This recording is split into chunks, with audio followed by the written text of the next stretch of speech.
0.7秒的秘密太劲爆，张凌赫喉结连动2次，对白鹿的隐藏情绪彻底被看穿。零下6度的尾声，一束余光撕开夜色。12月7日凌晨3点，北京朝阳的冷风像刀子一样，刮得人眼睛都睁不开。尖叫之夜才刚刚落幕，红毯的灯光被彻底熄灭，只剩地面上几片碎金纸屑，在寒风里摇摇欲坠。在所有人都以为热闹已经结束的时候，一个不足 0.7秒的片段，却像是一根悄无声息的火柴，点亮了整片网络。张凌赫在回头整理袖口时，喉结似乎轻轻滚动了2次，而就在那瞬间，他的余光像被风牵引般落向右侧，落向白鹿。他穿着烟灰色高定礼服，肩线锐利却干净，正抬手拨开耳边的碎发。两人之间只有不到2米的距离，却像隔着一段从未公开的秘密故事。谁都没想到，这 0.7秒会变成全民的焦点。一次余光，为何掀起全民级的讨论？在原始镜头里，张凌赫的动作十分自然，低头理袖口，抬眼，轻微失焦。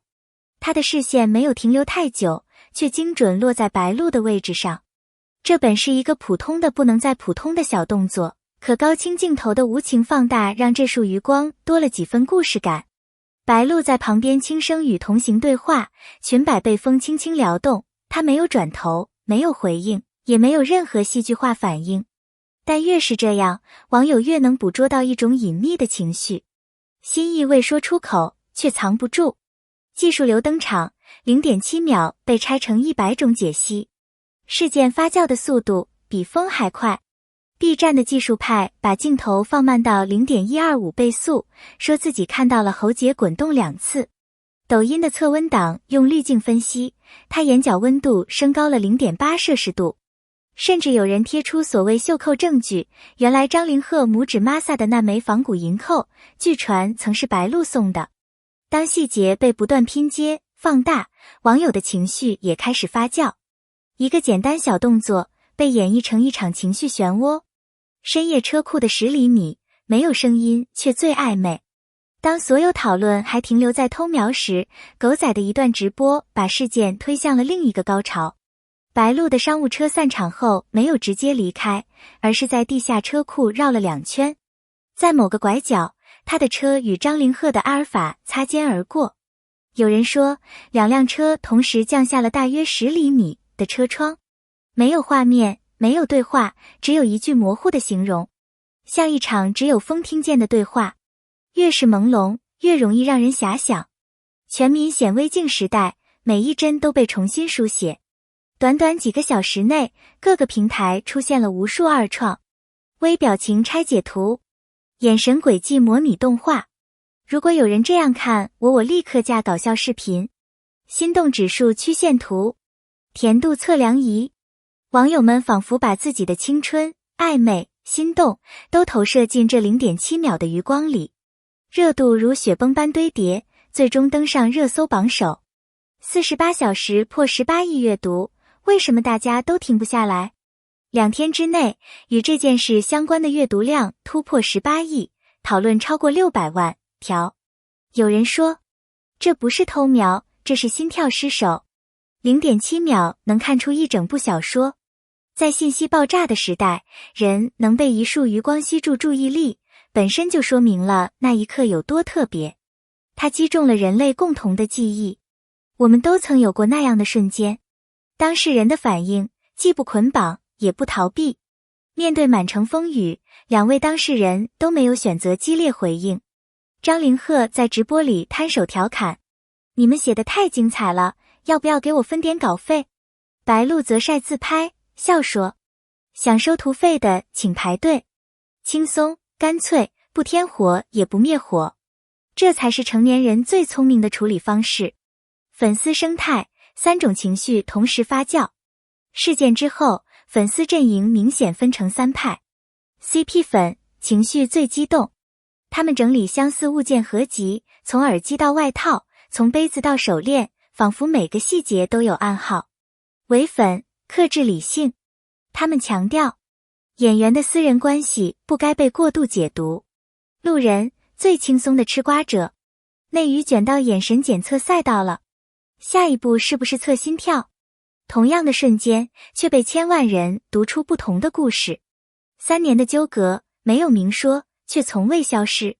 2022年的轻松互动，片场的贴心举动，2024年的单身宣告，再到如今被无限放大的偷瞄。3年里，他们的名字时隐时现，像是一本被翻过又轻轻合上的故事册。没有人知道真实关系是什么，但正因为不知道，才让大众欲罢不能。年轻演员的现实，事业与情感都不能轻举妄动。心理研究者曾说，在事业上升期的年轻演员中，情感关系往往是最沉重的负担。有时不是不喜欢，也不是不能喜欢，而是背后牵动太多。家庭、粉丝、市场、商业合作，任何一个因素都可能压得人喘不过气。白鹿说，演员的生命力不在热搜，在角色。张凌赫说，请记住我的作品，而不是我的情绪。可现实是，只要站在聚光灯下，他们的每一次眨眼都会被记录。为什么真相永远不会被说破？因为一旦说破，一切都变得平淡。暧昧才是最甜的糖，不确定性才是最吸引人的戏，沉默才是对两人最安全的保护。人们追逐的不是事实，而是我愿意相信的版本。那 0.7 秒之所以动人，是因为它太真实。那不是刻意营业的互动，不是剧本，也不是宣传，那是一束寒风里完全控制不住的情绪外泄。我们一次次重看，并不是因为他们是谁，而是因为我们都曾在自己的生命里经历过。喜欢一个人，却不敢靠近，眼神逃不掉，却假装平静，心跳失控，却一句话也没有说。0.7 秒改变不了一个人的人生，却能让无数人想起自己的某个瞬间。真正的答案不在热搜，而在未来。当他们继续投入新的角色，白鹿再次迎向强度更大的戏剧挑战，张凌赫踏入更深层次的表演探索。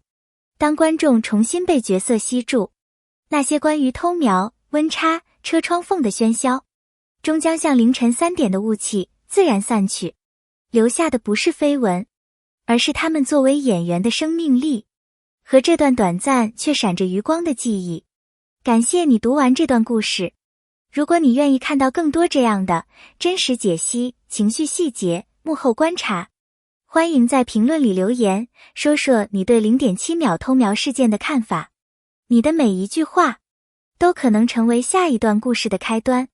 别忘了继续关注，继续陪伴，我们一起见证下一个让人无法移开视线的瞬间。谢谢你读到这里，我们下次继续讲故事。